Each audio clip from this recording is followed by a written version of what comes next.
Crocomélène, léor skrivet gant Vincent Guigues, askedennaouet gant Olivier Le Gall.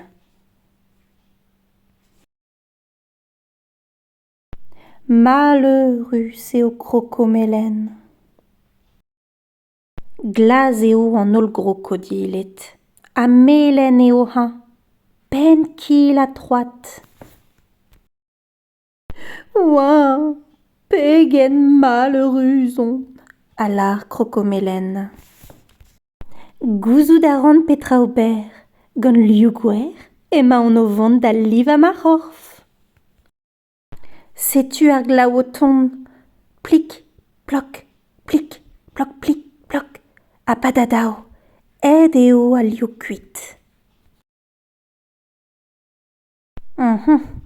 Gouzout a ran petra ober c'hoaz.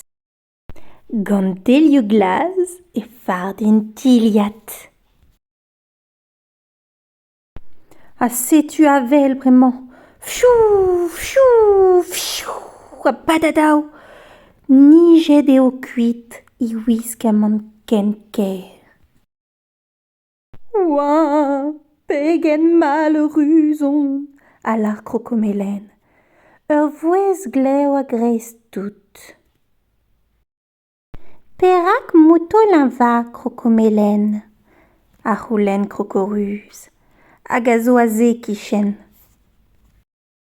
Mélène on pen kil a troat, c'hoant mije bez a glas, e giz a crocodilet all. C'hoant mije bez a glas, e giz tous e gi ar poul. A glas e giz an erit, an ereven, ar glas ar det. Ah, kavout a ran out brav-kenañ gant al liou-se. Mélène out e giz an eol. A mélène ivez e giz an trez. Trugarez, brav-tre out te ivez gant al liorus.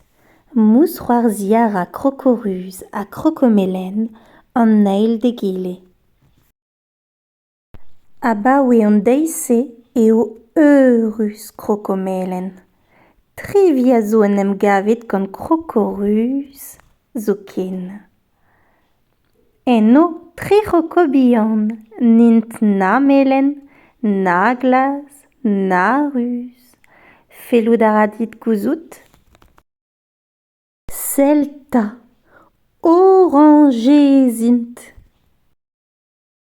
Setu, echu eo istor crocomélène.